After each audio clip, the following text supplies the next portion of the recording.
Understanding the Special Education Process from Anne Arundel County Public Schools Partners for Success. What is special education?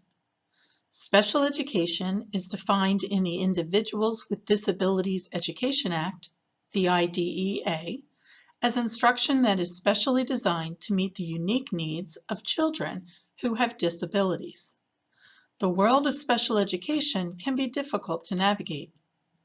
In 1972, the first federal Education for All Handicapped Children Act was passed, and it has been reauthorized many times, the most recent in 2004, as the Individuals with Disabilities Education Improvement Act of 2004, or the IDEA. Central to the IDEA is the idea of meeting the individual needs of the student through specially designed instruction.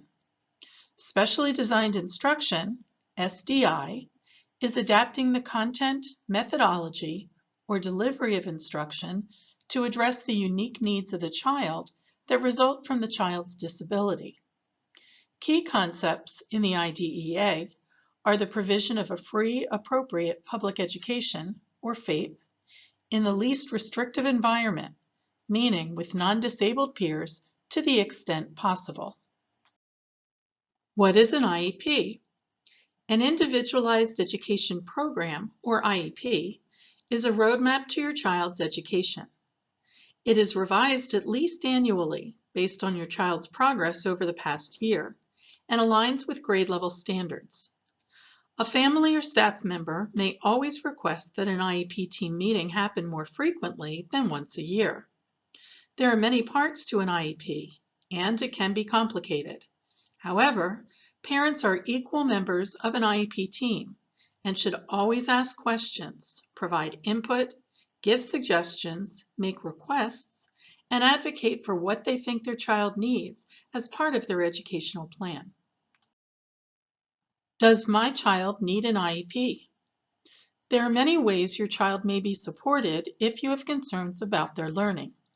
Special education is not always the answer.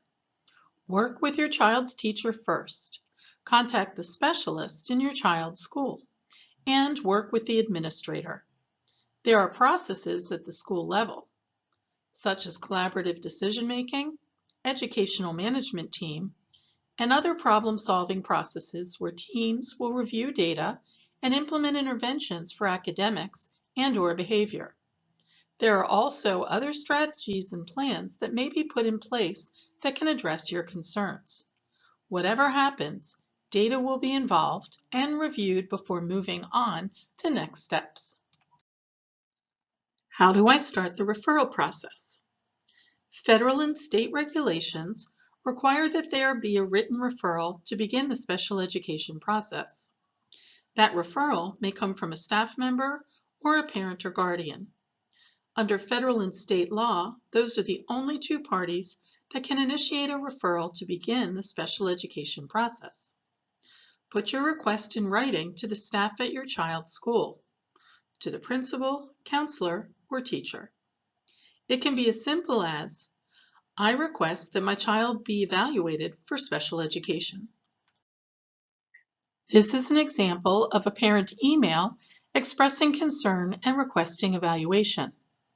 You may pause the video to read the parent's email on the screen. The parent is expressing why she is concerned and asks for an IEP. Please note that just because the parent is requesting an IEP, there is a process and not every child is found eligible. What is the special education timeline? The timeline to complete the special education process is set by both the state of Maryland and the federal law.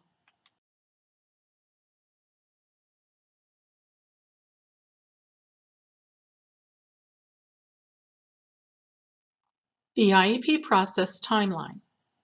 In Maryland, the eligibility process begins with the initial date the student is referred and ends with the eligibility determination. Within that time frame, screening occurs and testing may or may not happen. In Maryland, There are 60 days from the date written consent to assess is received, or 90 days from the date the referral is made, whichever is shorter, to complete the eligibility determination.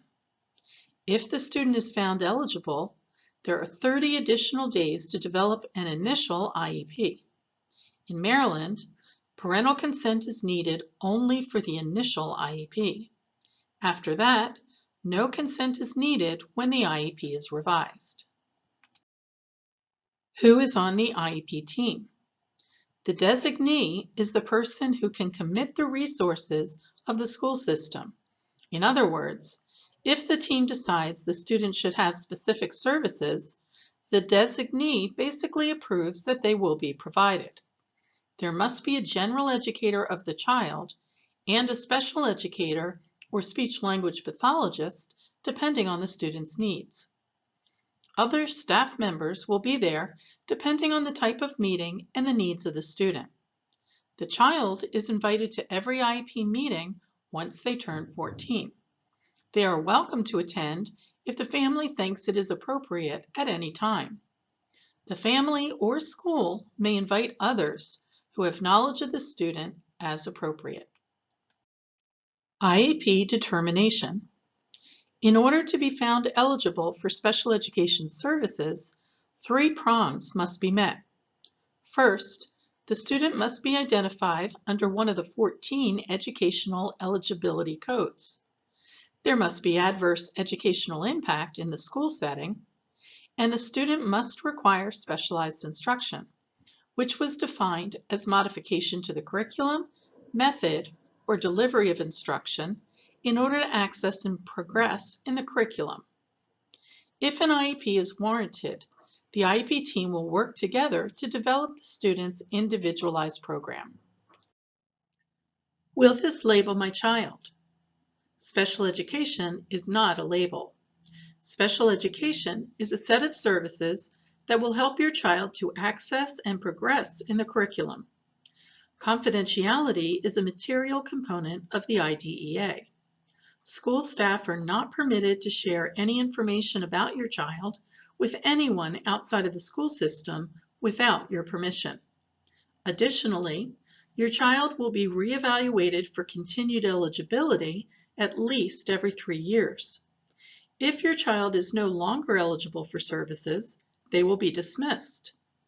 Things change, students learn strategies that help, and special education is no longer needed.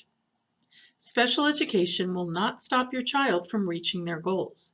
It will only help them to reach their goals. What if your child is found not eligible for special education services? What now? Some students are referred and assessed, but after a thorough review of all the information, it is determined that they do not meet all 3 prongs of the eligibility requirements. Sometimes students are diagnosed by a clinical assessment or provider, but the same things aren't seen in the school setting, or the IEP team determines that all 3 prongs needed for special education eligibility are not present. In these cases, other options that may support a student, such as supplemental instruction, interventions, or eligibility for a Section 504 plan, may be appropriate for your child. Families should collaborate with school staff to explore these options. How can Partners for Success help you? Anne Arundel County Public Schools, or AACPS, has a Partners for Success team that can help families with the special education process. They will listen and respond to your concerns. They will review your child's IEP with you. They will provide help in understanding AACPS special education policy and procedure. They will provide you with local and national resources. They will assist with smooth transitions throughout your child's educational journey. They provide a free service to assist you in understanding and navigating the IEP process. Please reach out to them. Their contact information is on the next slide. There are 2 Partners teams.